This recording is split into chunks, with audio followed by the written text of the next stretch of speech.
best idea for the city is that we have time to let the planning commission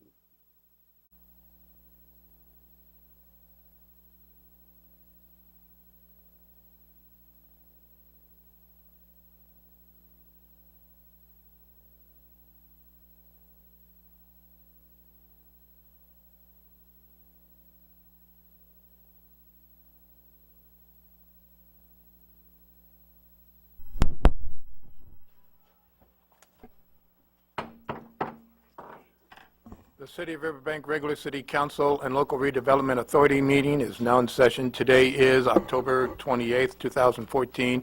It is 6 p.m. Please rise.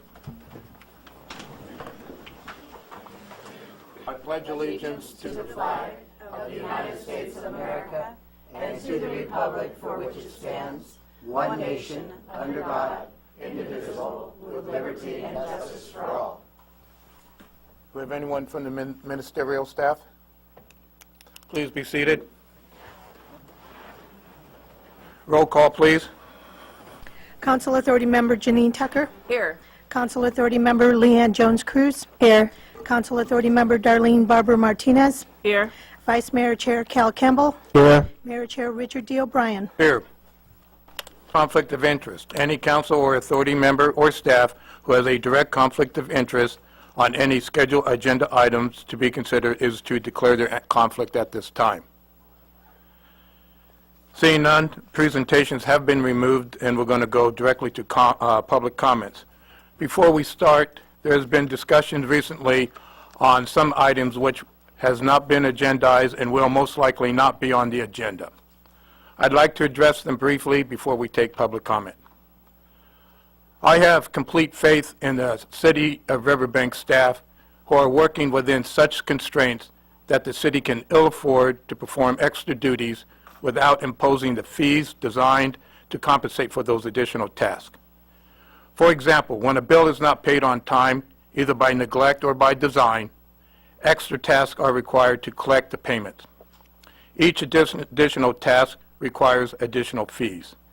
If those fees are not imposed, the rest of the residents and community of Riverbank will have to pay for them. Likewise, I have trust and faith in the management staff for their performances. Additionally, the Chief of Police, the City Attorney, and the City Manager are performing in a superlative manner, and I believe I speak for the entire City Council when I say they have our complete trust and confidence in their performances and abilities. I want also to commend the City Council and staff who have worked extremely long and hard on strategic planning for the city. We came to consensus on shared direction for both long and near terms. Goals are established and progress will continue to be tracked. The discussions we had were diverse, frank, and direct. In the end, we brought our different methodologies and reasoning processes together to move the city forward without letting pettiness or egos cloud our joint vision. I truly believe that our next session will be as intense and direct as the past. I commend each and every staff and council member who participated in this important process. It may appear that this City Council may have no discourse, but we, this City Council, have developed a very clear vision. We have vision while I believe others are wearing bifocals. With that, public comment. No action can be taken. At this time, members of the public may comment on any item not appearing on the agenda and within the subject matter's jurisdiction of the City Council LRA Board. Individual comments will be limited to a maximum of 5 minutes. That's per person, and each person may speak once during this time. Time cannot be yielded to another person. Under state law, matters presented during this public comment period cannot be discussed or acted upon. For record purposes, state your name and city of residence. Please make your comments directly to the City Council LAR Board. Do we have any public comment tonight?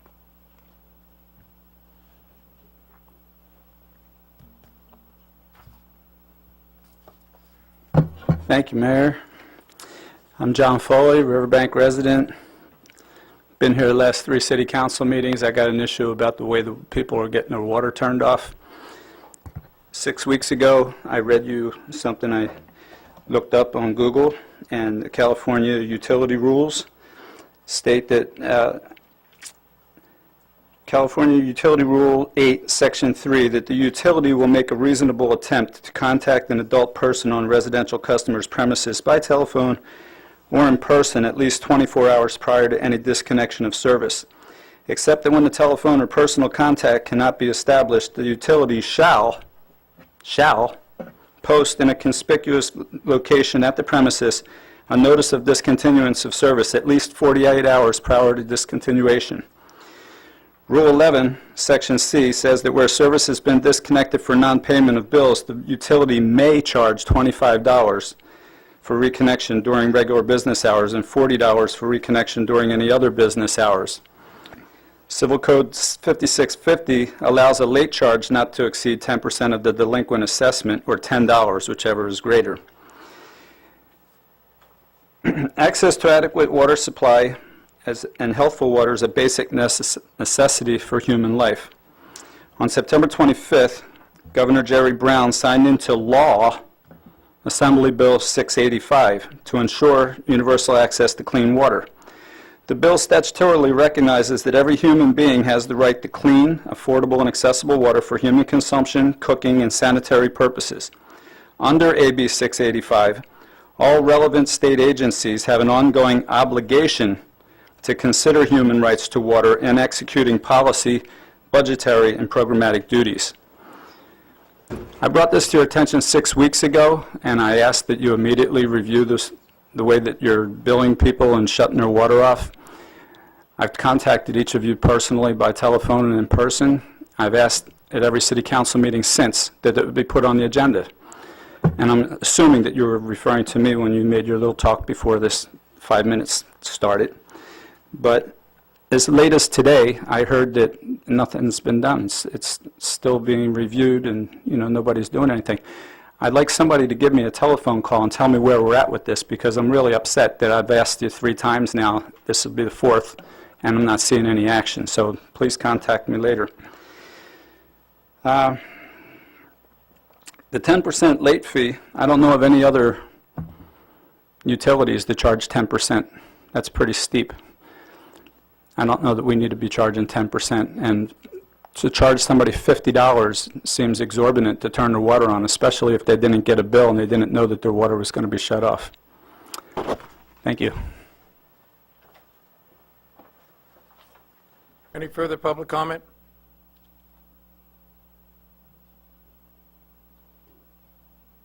Yes?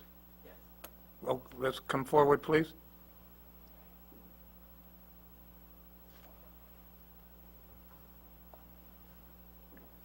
Holding back because I wasn't sure whether I was supposed to tag on to this or not, that or not. But my name's Al Smith, and I'm with the Kiwanis Club, Riverbank Kiwanis Club. I'm actually the California, Nevada, Hawaii District Lieutenant Governor for Kiwanis International. But the most important thing to me is I'm a charter member of the Kiwanis Club of Riverbank. And that makes me very proud. And I'm here just to extend gratitude from the Kiwanis Club of Riverbank to the community of Riverbank and to the leaders of Riverbank, City Council, Mayor, Vice Mayor, basically the officers and directors of this city. And while doing this, I wanted to extend to you from the Kiwanis Club of Riverbank a very big thank you for this past year. We've done some pretty amazing things here within the community for a first-year Kiwanis Club. One thing that we were able to do with the help, direct help from the city, and specifically the city manager and also the finance director, was to establish a fundraiser. And with that fundraiser that we did for a few months, we didn't necessarily meet the goals that we wanted to as far as attendance success. We anticipate next year to be better, but we did have a learning experience. And while doing so, the monies that we did make we did clear went into our community service fund. We were able to provide things like books to elementary schools. In fact, we even chartered a key club at the Riverbank at the Riverbank High School. And what a key club is for some of the concerned citizens is it's a high school Kiwanis club, service club. It's an international organization. There's about 5,000 key clubs. Well, we're very proud to have one here in Riverbank. And that key club performs community service and develops leadership and all the other good things. And it's a high school, youth-oriented organization led by the youth, supervised by adults. Well, what specifically I thought would be a very nice opportunity, a good opportunity, a nice time to do this, is the Kiwanis Club of Riverbank wanted to present specifically a certificate of appreciation. I've already said thank you to the city and to the community, because that's what it's all about, it's a community. But we wanted to say thank you very much to our finance director for the city of Riverbank, Maricela Garcia, with a certificate of appreciation. And I'm not sure, I wasn't able to meet Maricela. Well, there you are. Nice to meet you. Okay, pleased to meet you. Pleased to meet you. Well, please accept this on behalf of the Kiwanis Club of Riverbank, because we certainly do appreciate everything you did. You kind of helped us all along as far as all the legal things we needed to do with business licenses and things like that. So it really made things a lot nicer. Thank you so I'd much. like to present that to you. Thank you. Thank you. Also, equally, with as much gratitude, as equal gratitude, we wanted to present a certificate of appreciation to the City of Riverbank, City Manager Jill Anderson, for your leadership and your service supporting the Kiwanis Club of Riverbank.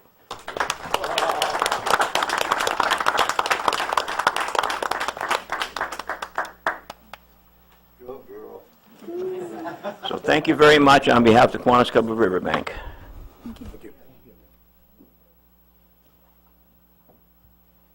Any further comment?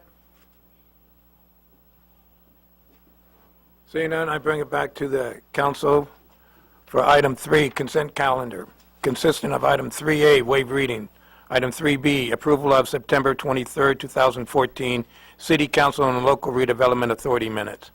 Item 3B1, approval of September 25th, 2014, Special City Council minutes. Item 3B2, approval of the September 30th, 2014 Special City Council minutes. Do I have any comments? Anyone wants to pull them? Do I have anyone from the public wishing to comment or pull any of the consent calendar items? Seeing none, I bring it back to the council for recommendation. I'll move that we approve the consent calendar. I second. We have a motion to approve and a second on the consent calendar. Council Authority members Barbara Martinez, Yes. Jones Cruz, Yes. Tucker, Yes. Vice Mayor Chair Campbell, Yes. Mayor Chair O'Brien. Yes. Motion passes 5-0. Public hearings. In this section, it seems like we have a pretty packed room. The comments for public comments will be limited to 2 minutes, and with the same ruling applies, you cannot yield. Item 5.1, Proposition 218, to increase garbage rates. Mayor, members of City Council, Maricela Garcia will present this item with an overview of the process. And we do have representatives here from the consultant team as well as Jilton Waste Management. So at this time, I would like our Director of Finance, Maricela Garcia, to start the presentation.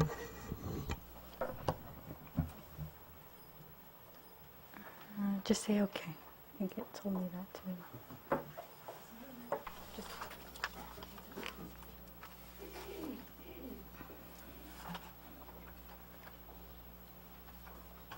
Good evening, Mayor and City Council members. Tonight we have the Proposition 218 hearing, which was established by the City Council back on August 26th of 2014.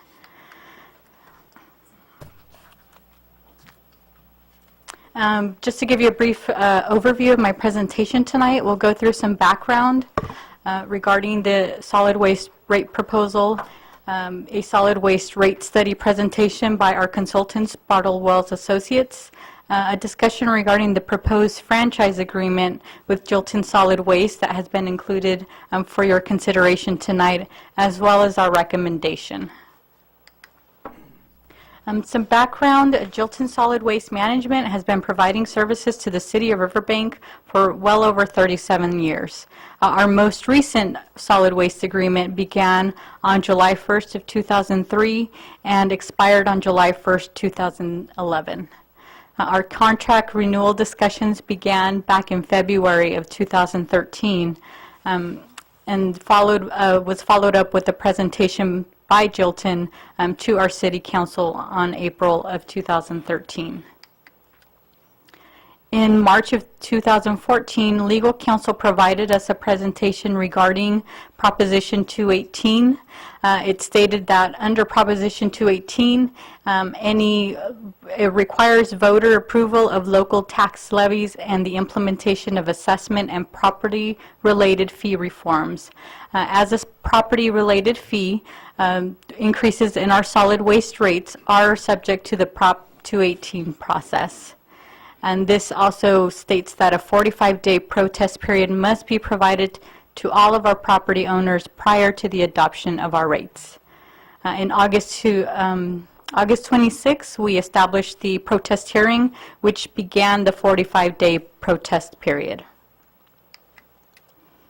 On September 4th, we sent 8,865 public notices to all of the property addresses and to the property owner mailing addresses if it was different. And so all of the residences here in Riverbank did receive a notice, as well if the property owners lived out of town, then they also received a notice at that mailing address. The public notification highlighted the date of the public hearing. It described the rates to be considered and the services to be provided. And it also explained the protest process. So all protests were to be received in writing by the city clerk and include the property owner's name, an address or APN number, and state that their intent is to protest the rate as well as the property owner's signatures. And so the rate proposal that was being discussed is to transition our current program of a 90-gallon trash bin, a 90-gallon green waste bin, and a CRT voucher program to the new proposed program, which also includes a 90-gallon trash bin and green waste bin, as well as a curbside e-waste program, a curbside bulky item program, an illegal dump program, and a Christmas tree pickup program. And so currently, the proposed monthly rates for residential, a 90-gallon bin is at $7.50 per month. And so the proposed monthly rate for these services would be $21.20, which reflects a $3.70 increase.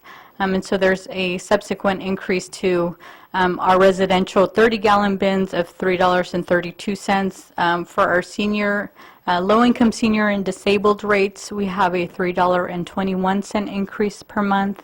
And then for the 30-gallon can, it's a $2.90 increase per month. Our commercial bin rates were also set to increase by 5%, and so these are the commercial rates. These also include industrial rates. We do not segregate our industrial customers from our commercial customers because typically they're using bins as well. So depending on this type of bin, size of bin that they're using, the number of pickups, we include that as well within our commercial rates. And so I will now have Doug Dove from Bartlewell Associates, who will present the results of the solid waste rate study that was performed. Thank you, Maricela. Good evening, Mr. Mayor, members of the council. Maricela already covered a lot of the stuff that I have in my presentation, so I'm going to go through this pretty quickly. We did a rate analysis on the solid waste rates and developed the recommended rates that were noticed to the public in the Proposition 218 notice. So I think we've gone over this. The main thing to remember is that the last time rates were increased was 2006. So it's been about 8 years. And your current rate is $17.50 for a single-family home for a 90-gallon trash and 90-gallon green/organic waste. And you have you have a CRT voucher if you need to get rid of a TV or something like that. There's also the discount rate for seniors and handicapped folks, and also low income, which is $12.69. For commercial, for one pickup a week, it varies from $49 to $192.50, and also includes the CRT voucher for the TVs. And the proposed service packages from Jilton, there were 3 options. 1 was the current level of service. 2 is an enhanced service with curbside electronic waste program, 2 bulky waste pickups per year for each residence, which is a nice feature. Also, Jilton would cover and pick up the illegal dumped waste, solid waste, and also pick up Christmas trees after the holidays. And then there's a third option. The second option is the recommended option. The option 3 added a third recycling 90-gallon can per week, but also increased the cost significantly. So if we just stuck with the current program, the rate would go up to $20.70 a month, which is an 18.3% increase. If we go with this enhanced service, which is what we're recommending, is what we noticed in the Prop 218, it goes to $21.20 per month for residential. And then option 3 with the recycling added in would go all the way up to $29.35. And also looking at the commercial rates, you've got a 5% increase on these rates. From $49, as I mentioned, for that 1-yard bin once a week to $51.69 and so forth, a 5% increase on those rates. And then, so we did a regional rate survey, and your rates are on the very low side of the survey. With the proposed, low income and seniors would pay $15.90 a month. And a regular residential would be $21.20 a month, and that's a high level of service with the 2 bulky waste pickups and the illegal dumping and the Christmas trees and curbside electronics. The next lowest was Ceres, which had a $21.16 rate, and then you can see these rates go all the way up to $51 a month in Los Banos. And so you guys are much lower than most of these communities, and getting a high level of service. That's fantastic. So graphically, here are your, this is your discounted program for the seniors low income, and this is the regular rate. And you can see how it's on the very low end of the survey of surrounding communities. So in summary, you've got an excellent level of service. Your rates are below average for the area. Your current rate, even the proposed rate, is still below average. And the rate increase is needed to cover the expenses from Jilton. We haven't had a rate increase in 8 years. And so we're recommending the option 2, enhanced service, which is what was mailed out in the Prop 218 notice. Talk about the franchise agreement? Very good. All right. So that was a brief overview of the solid waste rate study that was performed, and that was the basis for the notice that was sent out to all of the residents. And so the franchise agreement has also been included for your consideration tonight. And just to give you a brief overview on what it includes, the franchise agreement is to continue to engage Jilton in providing our refuse collection and disposal services for both our residential and our commercial customers. The city will grant Jilton Solid Waste an exclusive franchise for this for this particular service, and will collect all solid waste, green waste, and recyclables within the franchise area, and to transport the same to a sanitary landfill, transfer station, compost, mulching site, or waste-to-energy facility that's outside of the city limits. Jilton Solid Waste will furnish all the labor, supervision, materials, permits, licenses, and equipment that's necessary to provide these services for our customers within our franchise area.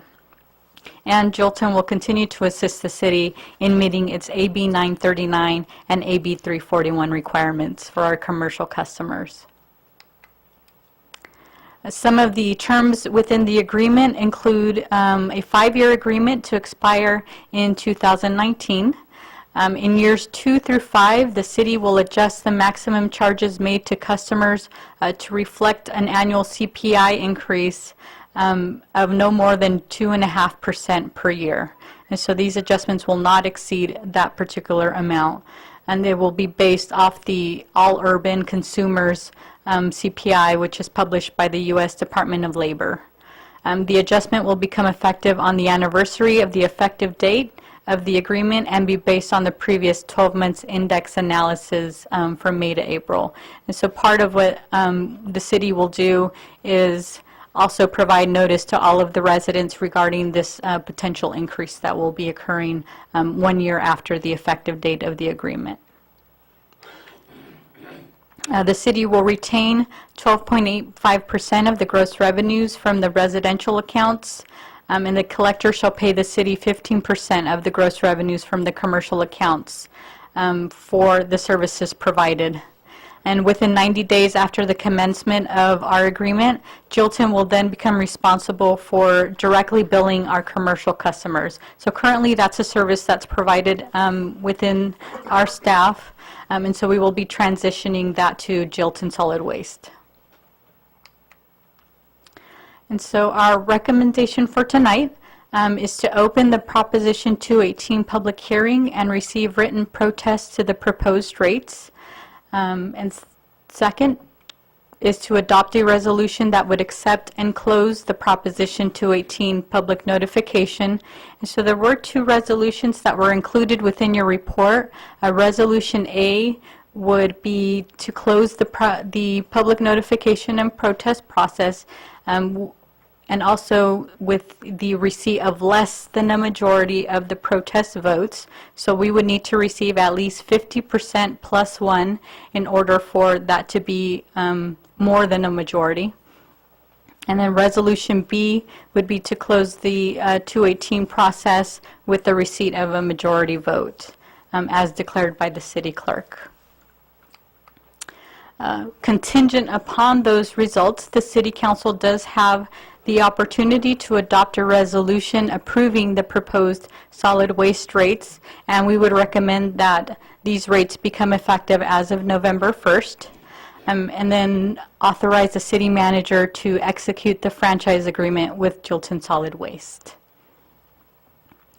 So with that, just wanted to leave up on the screen the residential rates that are being proposed at this point in time, and I am available for questions as well as our consultant. Thank you. This is a public hearing. We'll open it for public comment. My name is Edward Jones. I live at 2107 Patterson Road. A lot of people in town know me as Fast Eddie. This mobile home park where I live, I'm going to pay, I get the 90-gallon container. I don't, your price for senior citizen, what is that? You help me on that? Which one is that for the senior citizens, that right there? So if you have a 90-gallon can, Yeah. you currently pay $12.69. That'll go up to $15.90 per month. Okay. Thank you very much. My question is, the mobile home park owner has a large container. I don't know, it's got 2 doors on the top of it. And we're billed for that also. So I'm going to get billed for my big container, 90-gallon tub, and the one for the trailer park. So we're getting hit from both ways. I wonder if they can do something to kind of help us out a little bit, because most of us are all on a fixed income. Thank you for your time. Any more public comment? Seeing none, I bring it back to the city council. It is recommended first we open the 218 public hearing and receive written protest to the proposed rate increase for the solid disposal rate, which we did do, correct? The second is adopt a resolution accepting the closing of the Proposition 218 public notification and protest process as it relates to proposed rate increase for solid waste disposal. That is what we have to take action on. Actually, on the first one, we want to make sure that, let me declare the protests you're that I've here. received. Okay. I have received 4 confirmed protests on record, and that is less than the majority of the vote. All right, so then adopt the resolution accepting. And that resolution is in our package? Yes. Yes, that would be Resolution A. Right, Resolution A. Resolution accepting and closing the Proposition 218 public notification and protest process as it relates to the proposed rate increase for solid waste disposal services. Do I have a motion on that or discussion on item Resolution A? Make a motion that we adopt and approve a resolution which is known as A. I'll second it. We have a proposal to accept Resolution 214A and a second. Councilmembers Barbara Martinez, Yes. Jones Cruz, Yes. Tucker, Yes. Vice Mayor Campbell, Yes. Mayor O'Brien. Yes. Motion passes 5-0. All right. Consider adopting a resolution which adopts the revised rates for solid waste disposal services and authorizing the city manager to execute the franchise agreement with Jilton Solid Waste Management.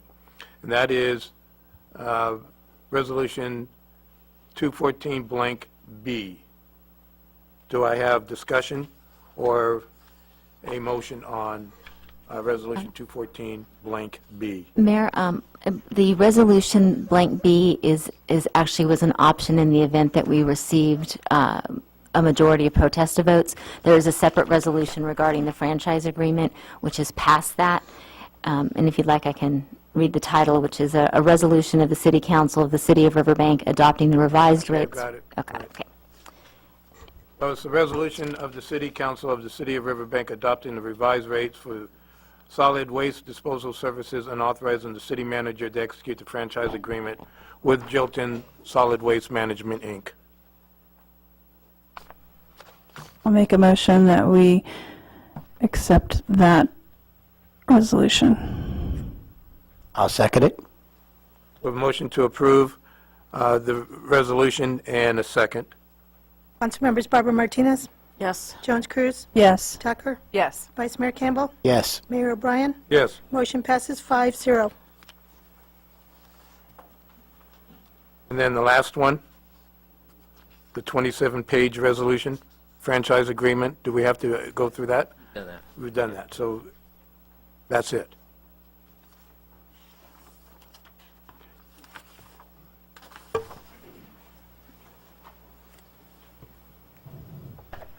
All right, item 5.2, introduction and adoption of urgency ordinance number 2014-009 of the City Council of the City of Riverbank, California, to extend a temporary moratorium on the issuance of permits for licenses for the establishment and operation of new tattoo establishments within the boundaries of the city.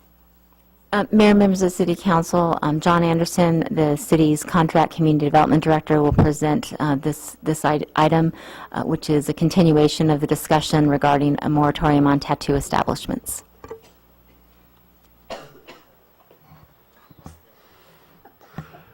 Thank you. Mr. Mayor, members of the council, this is an item that's coming back to you. This is an extension of an existing moratorium that your city council imposed about 40 days or so ago. We are continuing to work from an administrative standpoint on the new language that we need to insert into our zoning code, which would allow for these types of establishments under certain terms and conditions. We have worked with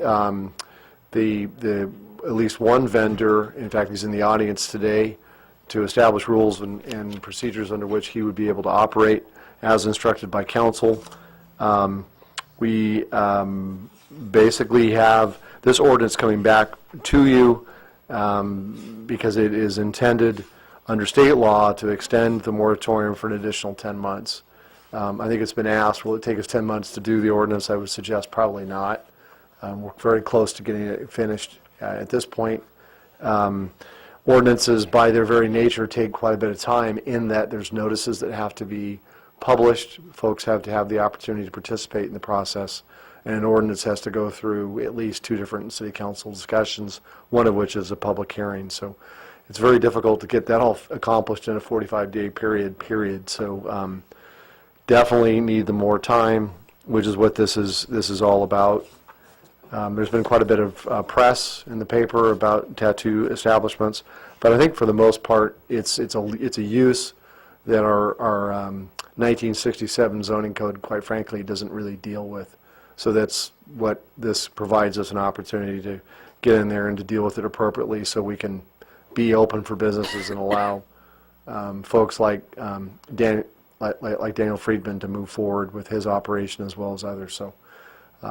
Are there any questions that you have regarding what we're suggesting today? I mean, city attorney can talk more about the logistics regarding the additional extension, but we're under mandate to take action tonight in order to extend it. You know, it has to be a second motion before the 45 days is up, which is why it's being brought back to you tonight. I have a question. Sure, go right ahead. You said that you've been working on it currently and that you've made a lot of progress on it and that it most likely won't take the full year. Correct. I would like to see that continue so that we could stay in line with our strategic goals to expedite business processing so that we can get them established as quickly as possible. And I applaud you for the progress that you've made so far. Thank you. I can say that part of the research, of course, is looking at what other cities have done in the state of California. So we want to be able to present that back to you as part of our review. And the council has the opportunity to select, based on other examples, exactly how to handle these types of uses. Okay? Any other questions? Yes. Okay, so it doesn't really say you want to extend this, but how much time are you asking? Well, I mean, the way that it's worded, I think it's what is allowed by statute, and I think it's 10 months and 15 days. Doesn't mean it has to take 10 months and 15 days. Correct. I just want to make sure that we restate that. Correct. And my Purpose of the extension. sorry. I'm sorry. Purpose of the extension? Well, the purpose of the extension is to allow us additional time, and that additional time is meant for research and to draft the appropriate ordinances that have to be noticed and then brought before you for official action, which again requires 2 separate council meetings. So as I said earlier, 45 days is extremely tight. I've done a lot of ordinances, and I don't know if I've ever done one in 45 days.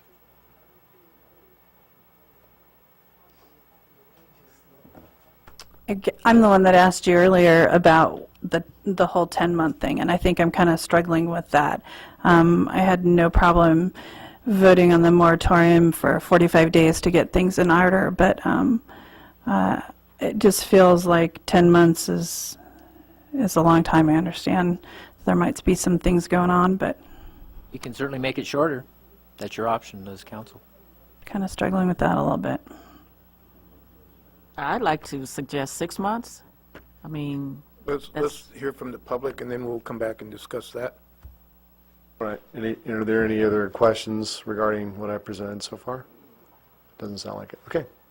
This public hearing on item 5.2. Any public comment?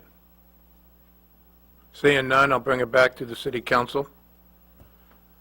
Oh, I like to suggest 6 months. I just think that 10 months is just a little too long. It just seems like the process would be, if I was one of these businesses that was trying to get something established, it just would seem 10 months would be just dragging it out and dragging it out. So I would suggest 6 months. And again, if we don't have to go the full 6 months, so may it be. But 6 months. I'd like to just point out where we are today and what we're trying to do in zoning and everything else. In 2008, September, the City Council approved the downtown beautification of Riverbank at the cost of, it escalated to $17 million. There was a vision that was presented at that time of what that vision was supposed to be for the downtown. It affects the downtown and other parts of the city. The vision presented went to bondholders who purchased the bond for the full price of $17 million. They may be receiving only $10 million back because of the economy. In 2010, I noticed that there was a zoning code differences, and we, since 2012, have been working to resolve all of our zoning issues. Okay, this is part of our land use issues, which we have to completely resolve. And I believe that it's incumbent upon us to make sure that we have our land use back into place before we make that decision. And I believe that the moratorium for right now extended until we can get either our act together or have the two, I believe the maximum is 2 years under the statute, 2 years until we get all of our zoning back. There's a process, and we're piecemealing everything if we don't stick to the process. And I like to stick to the process until such time as that our nexus fee study, our zoning code update is completed, and our general plan addendums or amendments are taken care of. And that is right around the corner or not. Are you asking No, me, I'm not, Mayor? because it's been delayed for a lot of reasons. And until we get all of our documents in order, we either go forward and say there's no rhyme and reason yet, and we'll put it in place afterwards, or we say moratorium until we get our planning document house in order.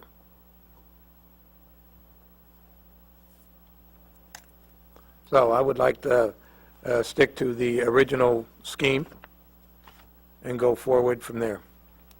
May I ask a question? Yes. If we did go for 6 months, as was proposed by two of our other council members, do we have the right to extend it at that point if we needed more time?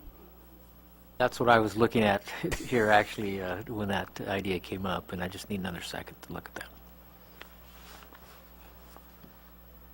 Based upon what Mr. Anderson said, that they're about there, it might fit our strategic goals more about trying to expedite businesses to go for the 6 months, especially if we need more time, we could do it, since he more or less thinks that we are going to beat the year-long deadline by quite a bit.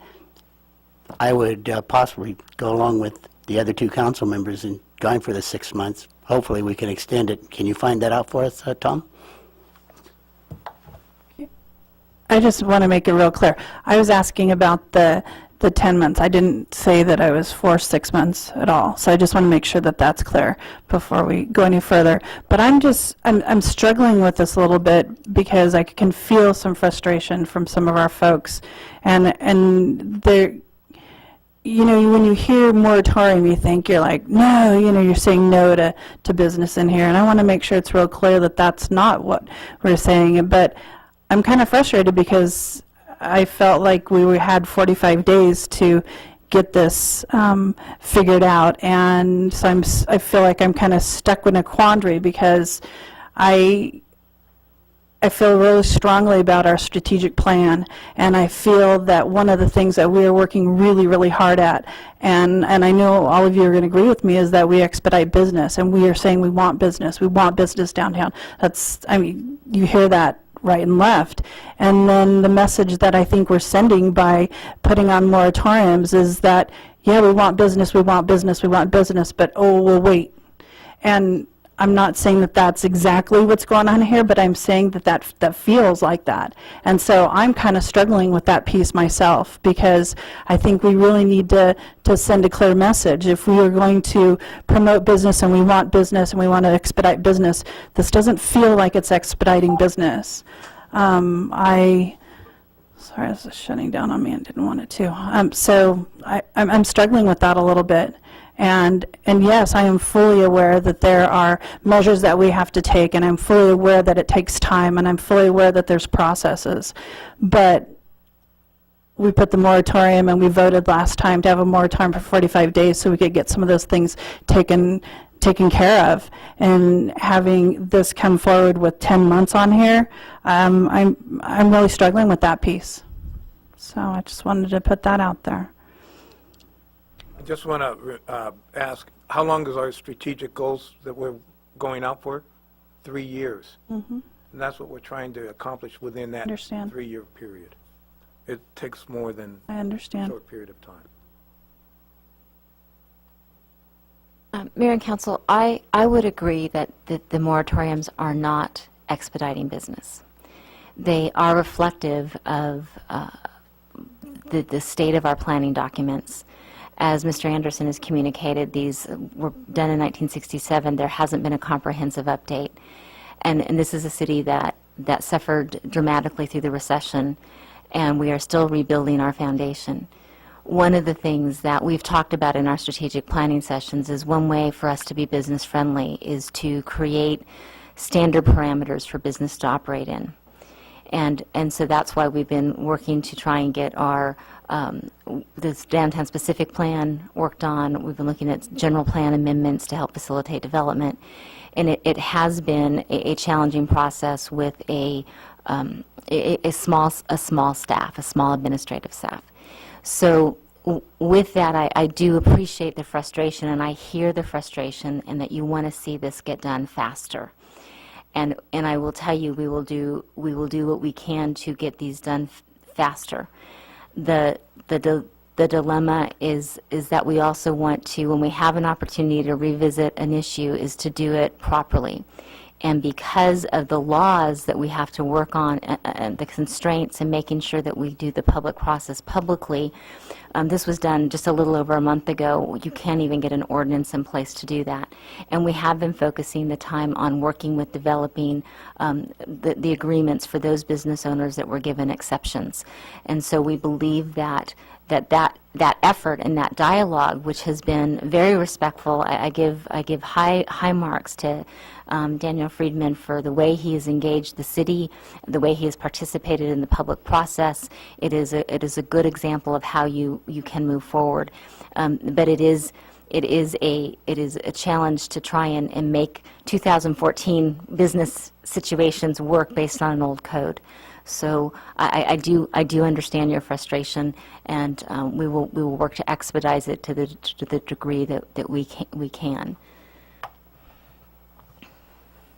And I also understand that these, we're dealing with new businesses that I'm sure the council wasn't dealing with 2 or 3 years ago, and we're not getting any legislation coming down from the state or the county that gives municipalities clear guidelines on how to deal with some of these businesses that weren't around several years ago. So, I can appreciate all that, and I think we're moving into a time where this is something that we have to look at. And I feel really strongly about the council up here making decisions that are going to affect folks down the line. And I've said that before, that we make policy up here that we all have to live with for a very, very long time. And I am all for doing it right and taking the time we need it. But I also need to make sure that I voice my opinion here that we can't sit up here and say we want business and we can't deliver it.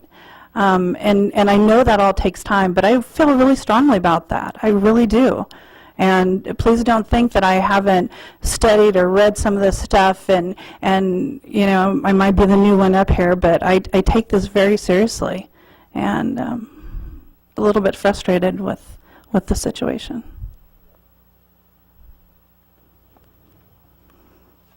Any further comments or recommendations to the ordinance? To answer the Vice Mayor's question, the way I read that is you would just shorten this period of time. For example, you have 2 years potentially altogether. You had 45 days. You'll have up to 10 months and 15 days or less, if you so choose, if at all, and then potentially another year or less, depending on what you would decide at that time. So does that mean that if we went 6 months and decided we wanted to go just another 6 months, we could do that? Yes. Okay.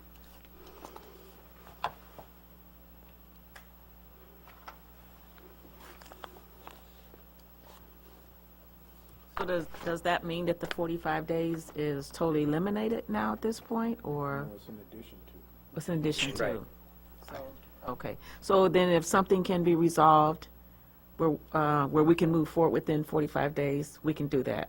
Or? Well, we won't make that, but we would have whatever time that you so choose tonight. Or not. I mean, there is the option if the council does not want to adopt the moratorium, then that would be the issues that we addressed, is that there would be no regulations on the land use associated with that use. So that's not. It is the staff's recommendation that the moratorium be extended with understanding fully the very legitimate frustration that you have in regards to the timing of getting our codes up to date. Is there any realistic way of getting a time frame? I mean, do we really need 6 months? I think we need more than 6 months. We're still fighting the land use right now. We've been fighting that for coming up on 2 years since I first wanted it done. And it's been a very long process. Mr. Anderson has been doing a great job finding all the nuances, the inconsistencies, and the inaccuracies, and having to correct those is painstakingly timely. And if he can come with us in 6 weeks or 6 months, saying, okay, here it is, that's what we should do. But if we say 6 months, we may be right here doing it all over again, waiting, and he could be on the cuffs of bringing it forward to us. So extending it 10 months, 45 days makes it a total of 1 year, and that with the understanding that if it can be done, the ordinance can be done prior to that, it will be brought forward to us before then.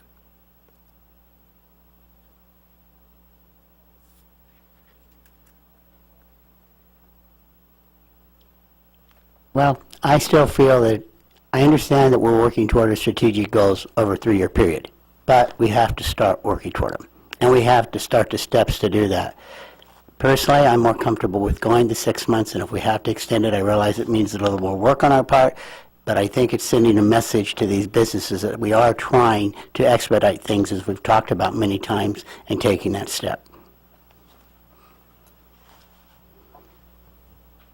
I've already stated that I agree with the 6 months.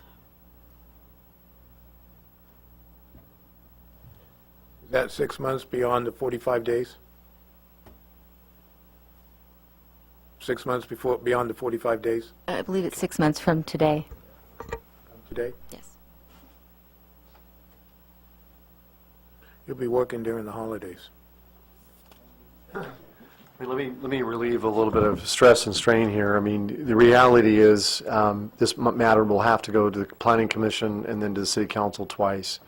So you're looking at 3 meetings, you're looking at 2 months at least relative to process with a public hearing notice. So once we have the document, I'm looking at 3.5 months, to finish it. So 6 months is probably going to be okay. I mean, I don't see a big issue with 6 months, honestly. I think we're far enough down the road with this item, to get it accomplished in 6 months if that's what the council wants to do. But as your city manager has already described. I mean, there's this process that we have to go through. The mayor has gone through the process, and it's not the only thing on the planning department's plate that we're working on. Fortunately, in this case, we're working very closely with the city attorney's office and a number of their associates to draft the language, which is very appropriate. So I do have assistance. It's not all planning department work, but it is additional workload for us. So, but 6 months, bottom line, I think is good. I'd like to hear a proposal. I would like to accept the item 5.2, but just amend it to a 6-month time period from today instead of going the full year, because I think it's in line more with our strategic goals and sends a message to the businesses that we are attempting to try to expedite things more. I second. We have a motion to approve item 5.2 with a changing to the timeline from a period of 6 months from today. And then we have a second.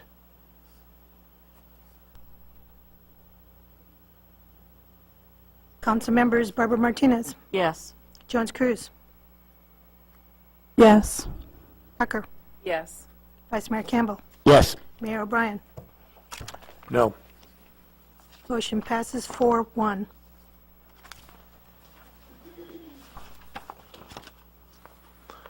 Item 5.3, this is a public hearing, introduction and adoption of urgency interim ordinance 2014-001, creating a 45-day moratorium on the establishment and operation of new hookah lounges, e-cigarette lounges, e-cigarette retailers, vapor bars, and drug paraphernalia retailers. Yes, Mayor, members of the City Council, John Anderson will also be presenting this item for your consideration this evening. Mayor, members of the council, this is another moratorium we're bringing to you. Real live businesses that have approached us with these types of land uses which are not described in our current code. We've had quite a bit of discussion about this moratorium in front of the Planning Commission. We've got members in the audience I know that are going to want to talk about it. The commission had quite a bit of deliberation, quite a bit of discussion. I think they reopened their public hearing, I think 3 or 4 times to allow for public input on this particular item. A lot of discussion. The moratorium was to talk about the operation of hookah lounges, e-cigarette retailers, vapor bars, and drug paraphernalia retailers. The majority of the conversation focused around e-cigarette retailers, which for the most part are pretty prominent in the retail industry, not only in mini marts, but also in other areas. And you've got some individuals in this community that are very passionate about their type of business and how they market e-cigarette retailers, and I suspect they'll be talking about that tonight. But in any event, we're asking for a 45-day initial moratorium. We're asking that you understand the background behind it and the fact that we're committed with this World Health Organization. We're also committed to healthy living, and knowing that the commission, through their deliberation, came up with a resolution which excluded e-vapor retailers from the moratorium, which I'm interpreting to mean that it would be considered as a commercial use, which means if we have a cigarette retailer, they'd be allowed to have a business license as a commercial use. So anyway, after having said that and after having presented it, the council has a couple different options. Certainly they can do nothing. They can also accept the planning commissioner's resolution to this matter excluding e-cigarette retailers, or they could, or you could approve the ordinance as presented initially to the commission, which included e-cigarette retailers as part of the moratorium. Thank you. So are there any questions regarding this item? Before we move it forward, is there any objections from the City Council to go with Exhibit A for the ordinance which excluded the e-cigarette retailers? Say that and then again? go for the discussion on the rest? Exhibit A, Yes. Say that again, the first part. that we just jump to Exhibit A, which is from the Planning Commission that accepts everyone except for the e-cigarette retailers? Yes, yes. Yeah. Okay? Vice Mayor? No objection. No problem? Okay. problem. So we're just going to jump to Exhibit A as our discussion point. Fine, and that Exhibit A, just for the audience, is a red line version of the original ordinance that was presented to the commission that specifically excludes e-cigarette retailers. Thank you. I do have one question. Is the 45-day moratorium, is this different than the 45-day on the last item? It is Just for the exactly public's the same as information. the 45 days on the prior moratorium, and it's compliance with state law, and it is the process that we have to go through. So if we're not, the same thing here, if we're not able to accomplish it within 45 days, which it's highly unlikely we're going to be able to accomplish it in 45 days, Right. then we'll be asking for an extension of this moratorium as well. Okay, I want to make sure we sort of talk Absolutely. about that. Okay, thank you. Okay. Okay, this public hearing, do we have any public comment? Good evening. My name is Tammy, and I'm a resident here in Riverbank. Just food for thought. I understand the whole process of everything that has to go on, and the fact that you guys have a 3-year plan, and that's great to rebuild the downtown and bring business into Riverbank. But what you guys also need to remember, and this is just purely food for thought, is there's a bad light right now on Riverbank with as far as businesses and people wanting to open businesses here and having the freedom to come in as a free enterprise and open a business without having some sort of legalities thrown at them, or blocks, or stumbling blocks, or roadblocks. So you're at the end of your 3 years that you guys are potentially wanting to increase this, you might have just shot yourself in the foot for any other new businesses, because it's going to look like it's going to be too much of a problem to come in. The other thing to think about is when you guys did this initial rebuild and planning, maybe the zoning issues should have been the first thing you guys took a look at, as far as getting those in proper order in order to move forward with everything else. And the last thing I wanted to say about this moratorium is the emergency thing that's happening with all these. You have one person that put in an application for a business license, not a hookah lounge, not to sell tobacco, not to sell paraphernalia, a simple retailer who wants to sell vapor products. That's it. I mean, and it seems like it would be unfair to have this placed on him whenever he's just trying to establish a business here just like everybody else. Any further comment?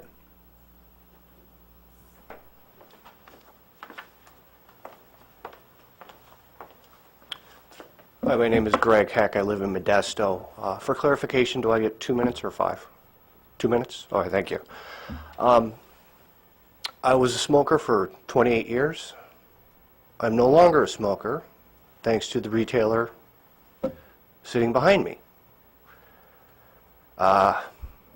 It's important to me. My 17-year-old daughter cried the day I told her I quit. And I've tried dozens of times. It's not easy. If you read the literature, it's harder than quitting heroin. So I owe big thanks to that retailer. I believe e-cigarette retailers should be exempt from the moratorium. I believe it should be chopped up into 3 categories: e-cigarette retailers and e-cigarette vapor lounges. Second category, hookah, because that is a burning tobacco product, and that's where you get cancer, not nicotine. American Cancer Society literature will tell you that. Third category, drug paraphernalia. Head shops where you can get your little pipes and your bowls and for smoking all that crap. But that is not what e-cigarette retailers sell. You can go into my retailer shop and you can see what he sells. He sells batteries. He sells, they call them mods. It holds the battery, powers your device. He does not sell burners for THC products All you have to do is go in there and look and have some knowledge about what these products are and what they're used for. Unfortunately, my wife threw out my garbage today. I would have had show and tell for you. You can take the empty cardboard roll from toilet paper, cut a hole in it, put a little tin foil on it, poke holes so it's flat, you have yourself a marijuana pipe. Same thing with a Coke can. Flatten it out once it's empty, poke some holes, put your pot on it, light it, you have a device for smoking marijuana. We can't put a moratorium on everybody that sells toilet paper, aluminum foil, and soda. Thank you very much for your time. Thank you. Just for clarification for the rest, e-cigarette retailers are not included in this moratorium.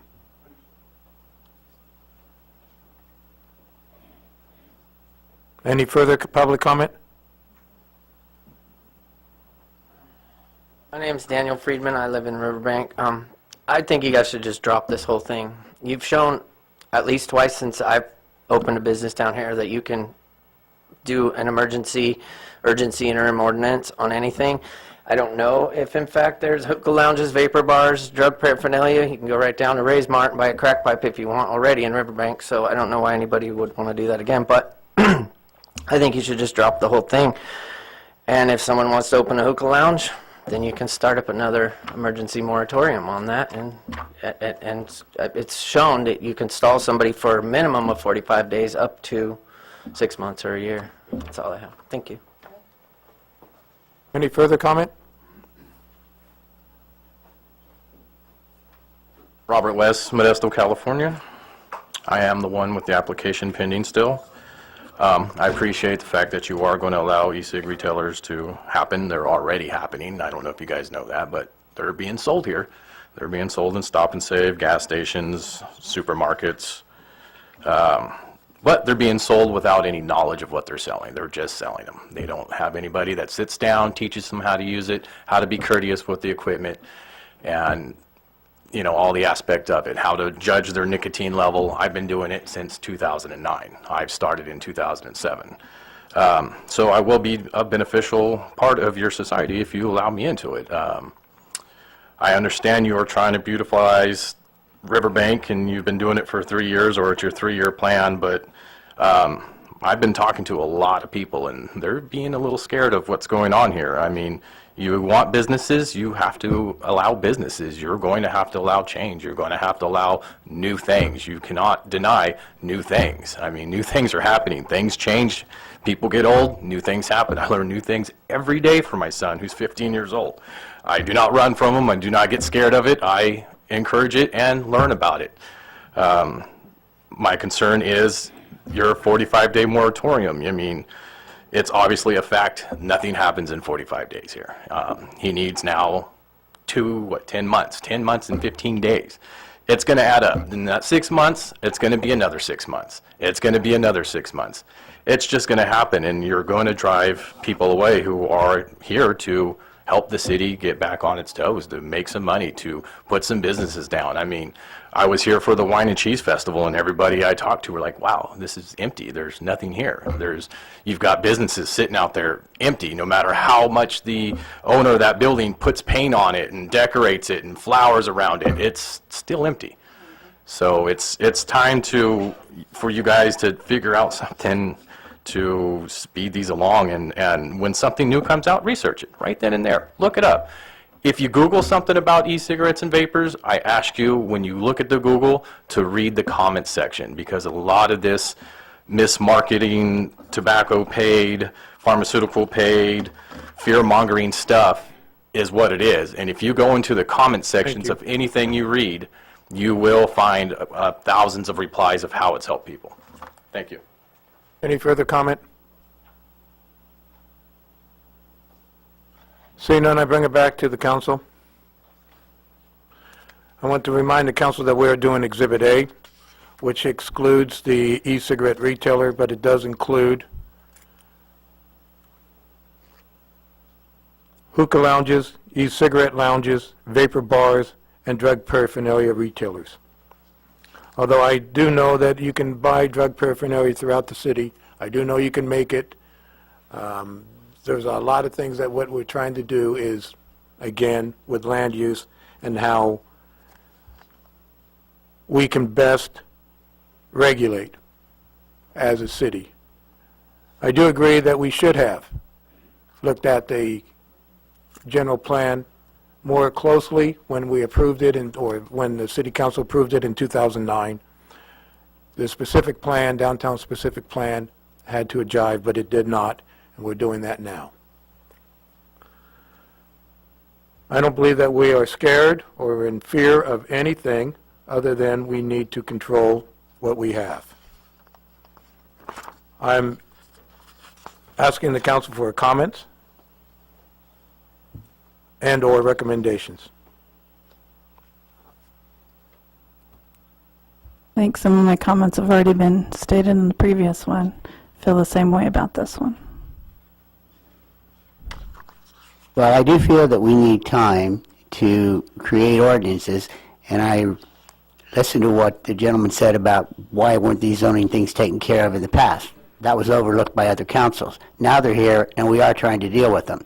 And this does, unfortunately, there are time frames that we have to follow by law. And you heard Mr. Anderson say that it takes this meeting, and you got to go in steps. We found that out last spring when we first time we tried to pass our solid waste increase in fees. Didn't quite work. We had to go through more steps than what we planned on.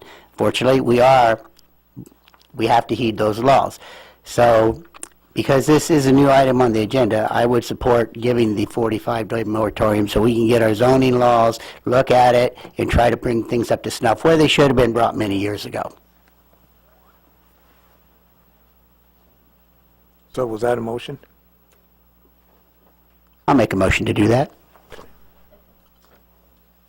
I second item 5.3.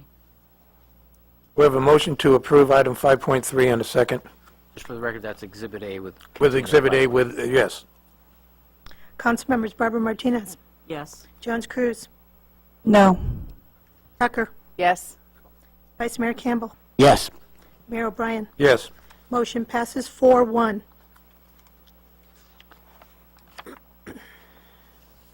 City of Riverbank, agenda item 5.2, introduction and adoption of an urgency interim ordinance creating a 45-day moratorium on the establishment and operation of new internet access businesses using simulated gambling devices. Mayor and members of the City Council, John Anderson will present this particular item, which is related to the previous issue in regards to hookah lounges, etc. So this one is in regards to internet gambling, dealing with some of the new business models. So, Mr. Anderson. Again, Mayor and members of the council, John Anderson, Contract Community Development Director. At this point, we don't have a current application for an internet access business simulating gambling, and we're not talking about an internet bar, so to speak, but we're really talking about internet gambling.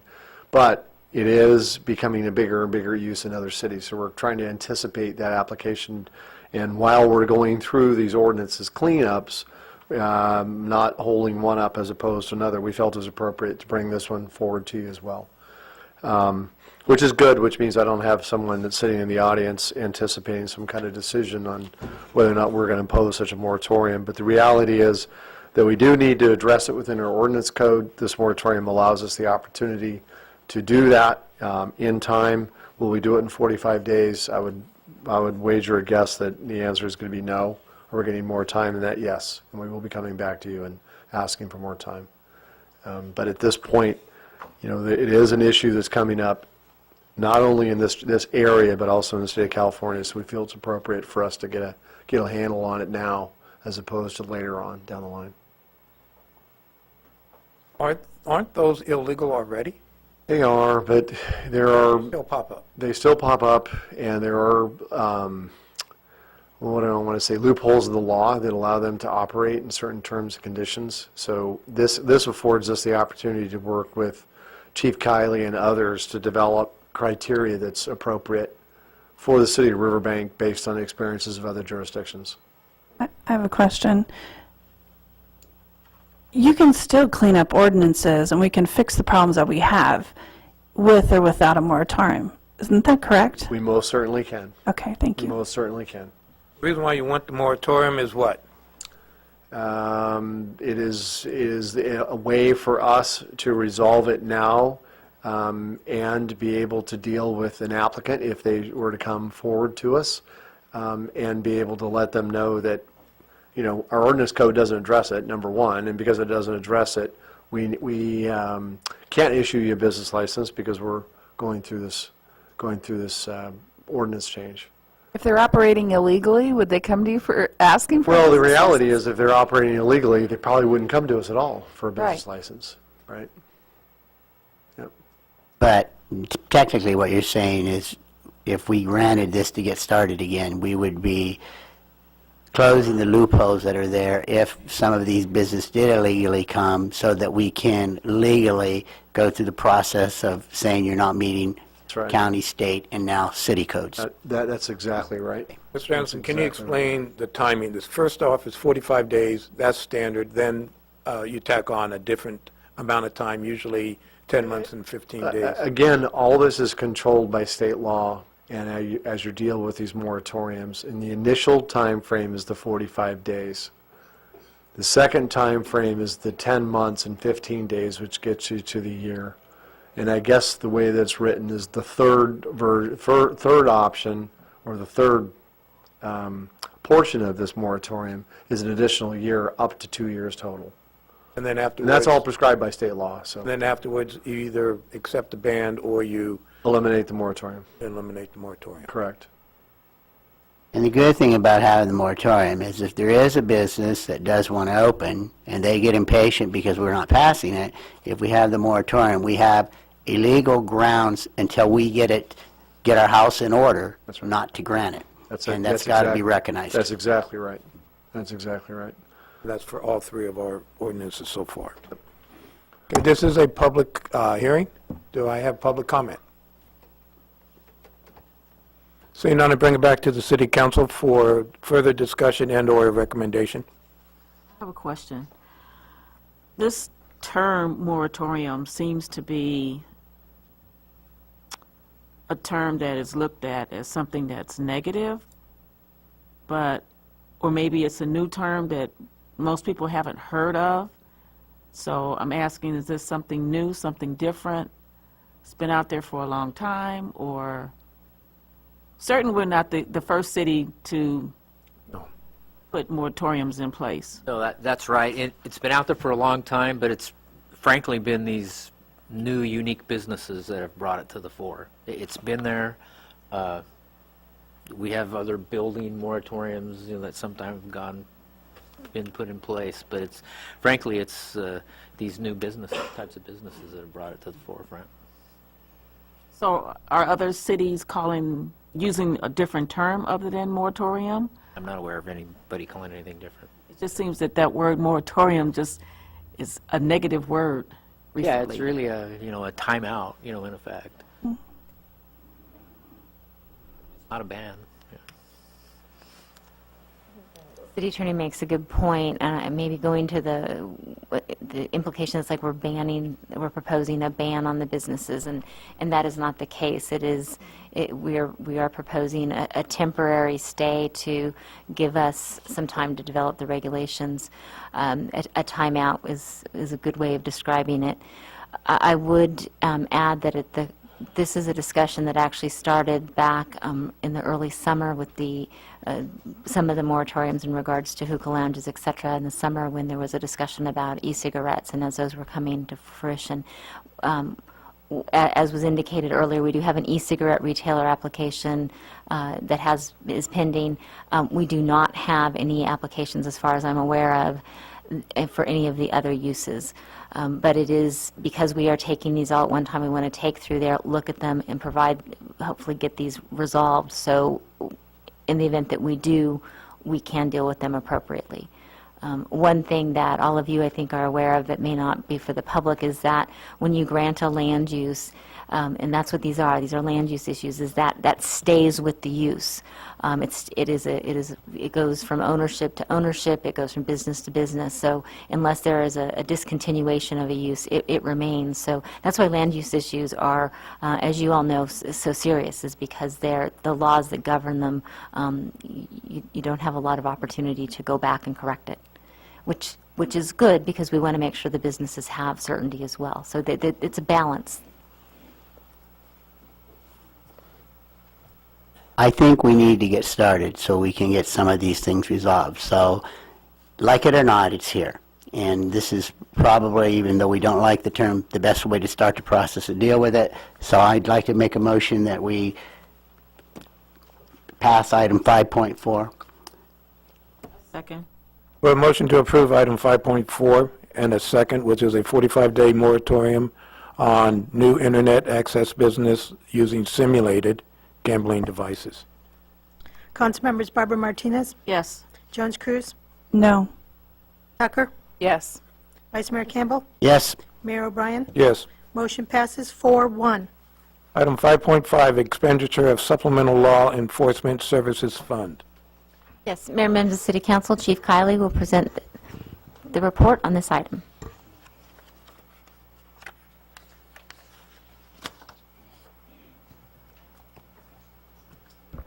Good evening, Mayor, Vice Mayor, Council members. Come to you tonight with a recommendation that the City Council approve the expenditure of the fiscal year 2014-15 Supplemental Law Enforcement Services Fund. This is also known as SLESF, to offset the cost of a sworn deputy sheriff position as described in this agenda item. Riverbank Police Services has started the current fiscal year with an SLESF fund balance of $37,302.32. This fiscal year, the city will receive $99,938.60 in additional SLESF revenue for a total of $137,240.92 available to be expended. It is my recommendation that the City Council authorize the expenditure of these funds totaling $137,240.92 to offset the cost of one of our sworn deputy sheriff positions. This includes salary and benefits, which is $133,547. Legislation requires that the City Council hold this public hearing, and this is the time set for that public hearing. In brief background, SLESF is a grant that the state awards to all police and sheriff's departments. These funds are generated from statewide sales and use tax, and our annual allotment is approximately $100,000. The financial impact is that $99,938.60 of additional state grant funds will be placed into the SLESF account, and the recommended expenditure for the 2014-15 fiscal year of $133,547. I don't know if you have any questions or comments Chief, before you make a decision. Okay. Salary and benefits, but then I read salary and benefits is $120,341. Well, Are you looking for a pay raise? No, but this is the most current figure that we have. With some of the adjustments that were made where retirement contributions and other changes have come along. So, Okay, so the spreadsheet needs to be adjusted. So the actual is $133,547? correct. That's for top step.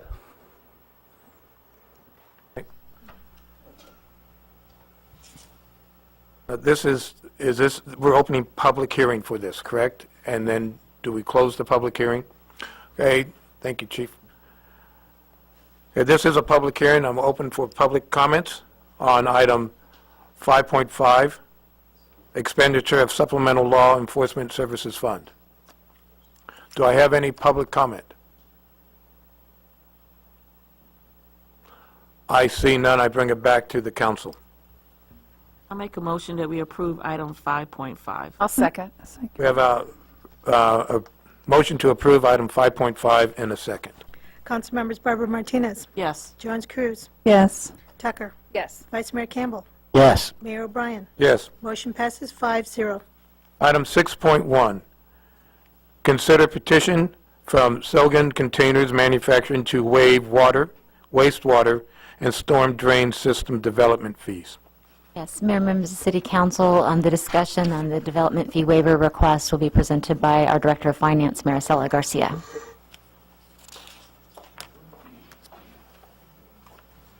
Good evening, Mayor and City Council members. Tonight we have for your consideration the waiver of system development fees as presented by Silgan Containers Manufacturing.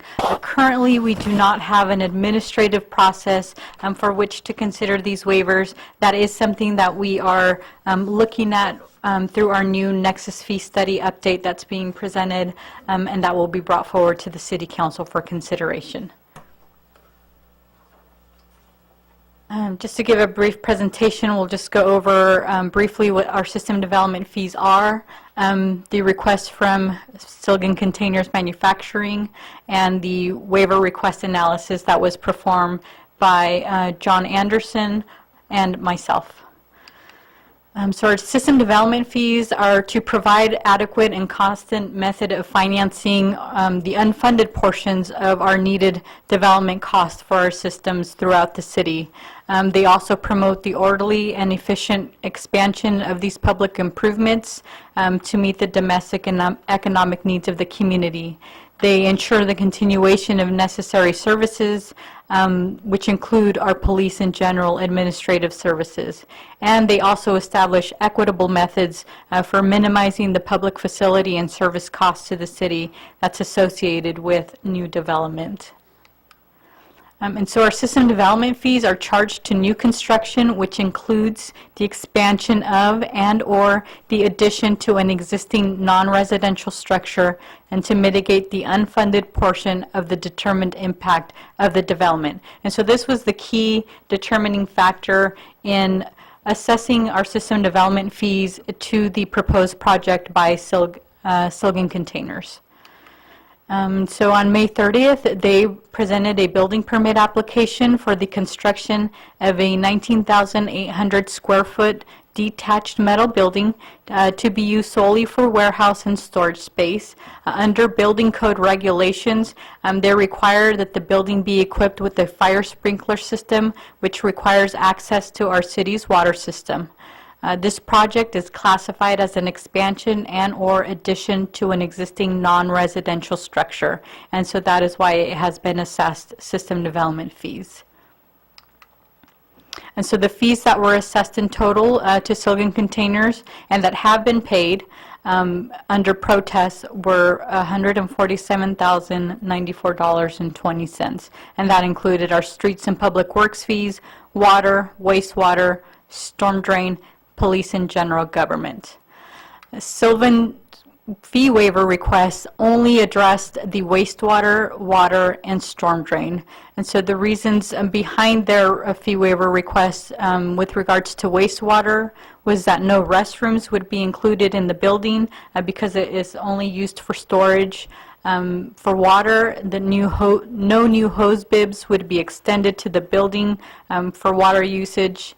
And for storm drain, they have been required to maintain all stormwater runoff from the building into a new storm drainage pond that will be built on site.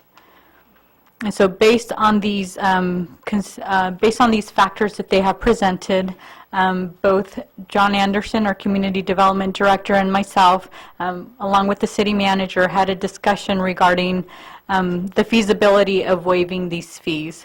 And so through our analysis for wastewater, we determined that the project would have no impact on the city's sewer collection or wastewater treatment system.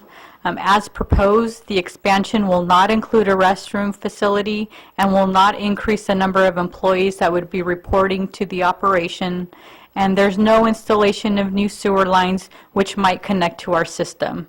Therefore, we've determined that the proposed addition will not create an additional burden to our current sewer system.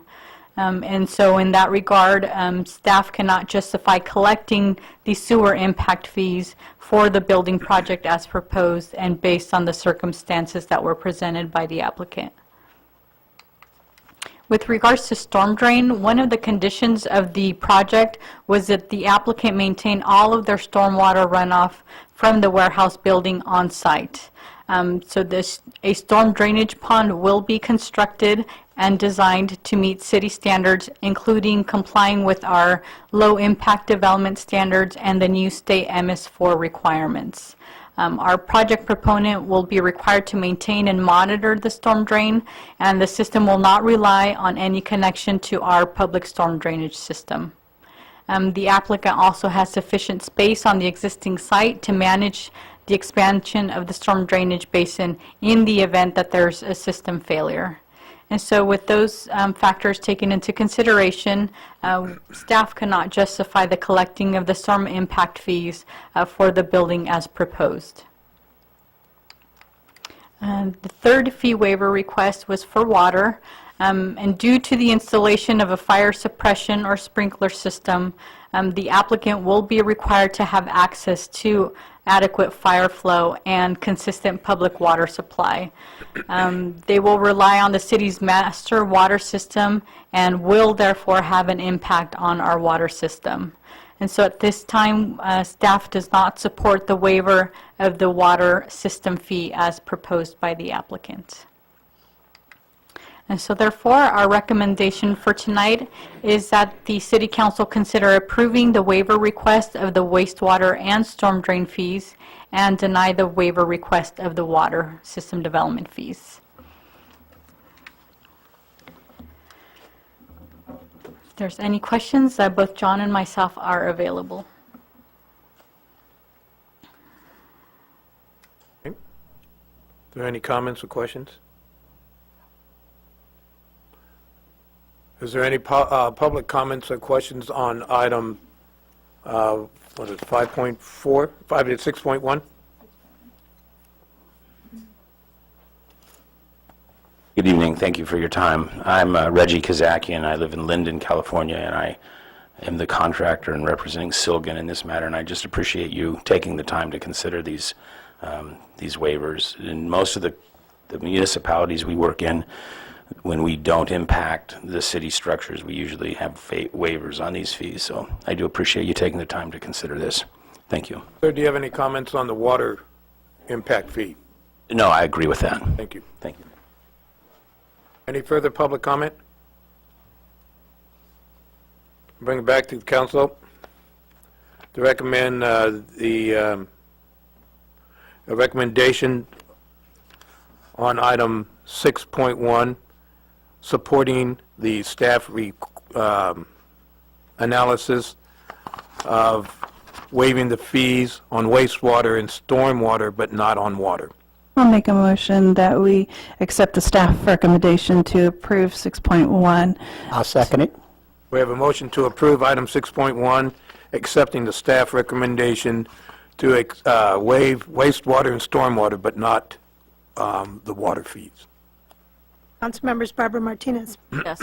Jones Cruz. Yes. Tucker. Yes. Vice Mayor Campbell. Yes. Mayor O'Brien. Yes. Motion passes 5-0. 7. Item 7.1, staff comments. Mayor and members of the City Council, would like to just start off our staff comments with an update from our city clerk in regards to the upcoming election on November 4th. Good evening, Mayor, members of the City Council. Tuesday, November 4th is coming around the corner quite quickly, and that's Election Day.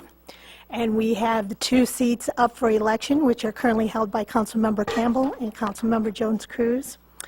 The polling locations open at 7 a.m. and close at 8 p.m. And if you're a vote-by-mail voter, please remember that you can, if you forget to mail it, you can drop it off at any polling location, and your vote counts if your signature is on the sealed envelope. So please remember to sign that sealed envelope. And if you need any more information on the election day, if you need to know where to to go for your polling location or any other questions, you can visit our website on our elections website page, and there's all sorts of information there, or you can call me at 863-7198. Thank you. Thank you, Annabelle. Also want to let the public know there's a lot going on in November. To begin with, there will be an ADA workshop for businesses and how to protect themselves. That is a joint cooperative effort between the Oakdale and Riverbank Chamber of Commerce, as well as the City of Riverbank and State Senator Galgiani's office. That will be Thursday, November 6th at 3:30 p.m. at the Riverbank Community Center. Again, that's Thursday, November 6th at 3:30. I believe any members of the Chamber are getting notices for that. Information is available on the city's website, and we encourage any businesses to attend that. In addition, we have some holiday activities. We just finished up the hayride last weekend. The recreation staff has had a very busy October, getting ready for another busy month in November for the holidays, but I want to compliment them for the hayride. A number of you are out there volunteering. Thank you very much. We have a very engaged council with saw almost all of you out there over the weekend of volunteering at one thing or another, or multiple things as the case may be. That being said, though, we do have the parade is coming up the Saturday after Thanksgiving, and so we are welcoming invitations for participants in the parade as well as the craft fair. So if anybody who's interested in that can call City Hall at 863-7122 or visit our website. So looking forward to a very festive holiday parade. In addition to that, I would like to thank the City Council for your support, the Mayor in particular for your statement made at the beginning of the public comment period. Each one of you have expressed your support for myself, the City Attorney, the Chief of Police, as well as the staff.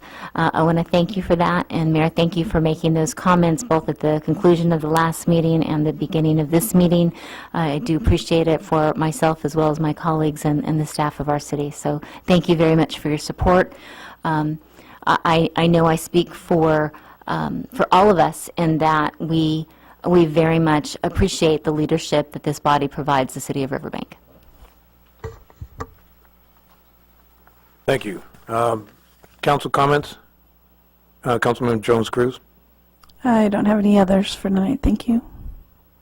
Councilmember Barbara Martinez? Just a reminder that Red Ribbon Week is October 23rd to the 31st.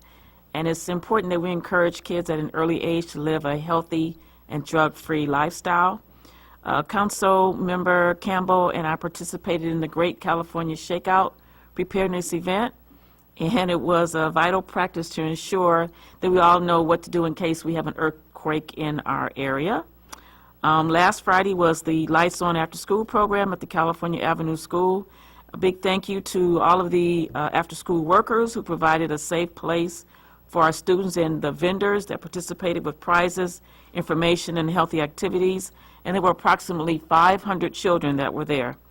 And last Friday also was the Stanislaus Elder Abuse Prevention Alliance that gave our community valuable information on how to avoid and stop elder exploitation.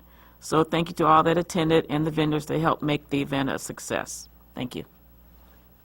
Councilmember Tucker? I just want to encourage everybody to get your flu shot if you haven't already gotten your flu shot. There's a lot of really bad viruses going around out there. They've affected my office and wiped everybody out, so get your flu shot, and then I hope everybody will come out and vote on November 4th. That's all I have tonight. Thank you, Vice Mayor. I'd like to compliment Sue Fitzpatrick and the recreational staff for the haunted hayride. It was ran very nicely, very effectively, and when you looked around, my wife happened to volunteer with me on Friday night. You just saw people having good old-fashioned fun, and that was nice to see. That was her comment. Likewise, I'd like to remind people, too, about the Veterans Dinner Luncheon that's going to be on November 15th, starting at noon at the Community Center put on by the Royal Neighbors. If you can attend or know people that are veterans, you might encourage them to check in because the veterans get their lunch free. And this is a time of a year where volunteers are appreciated. We've got a lot going on in town.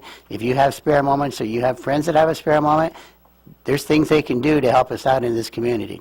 So everybody have a safe holiday. Thank you. Thank you.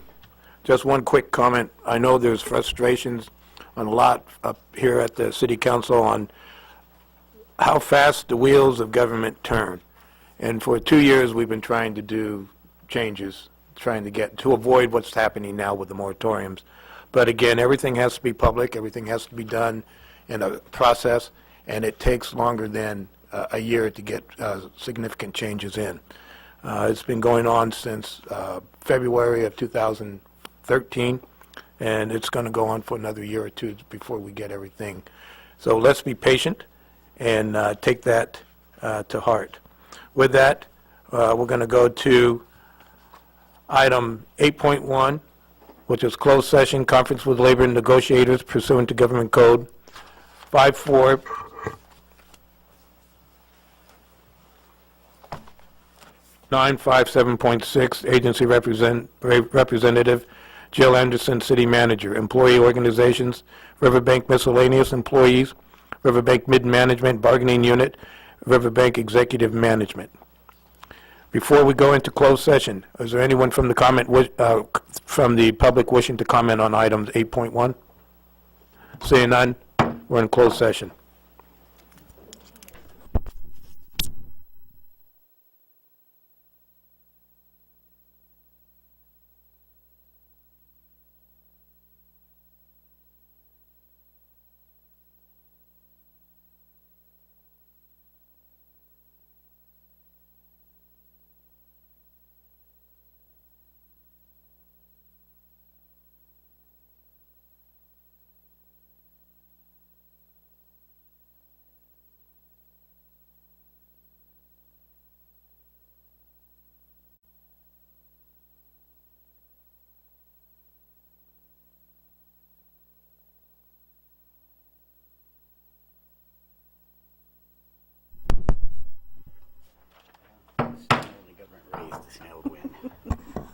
This is report out. Item 9.1, report from closed session. Item 8.1, conference with labor negotiators. Direction has been provided to staff. With that, this concludes today's meeting. Thank you.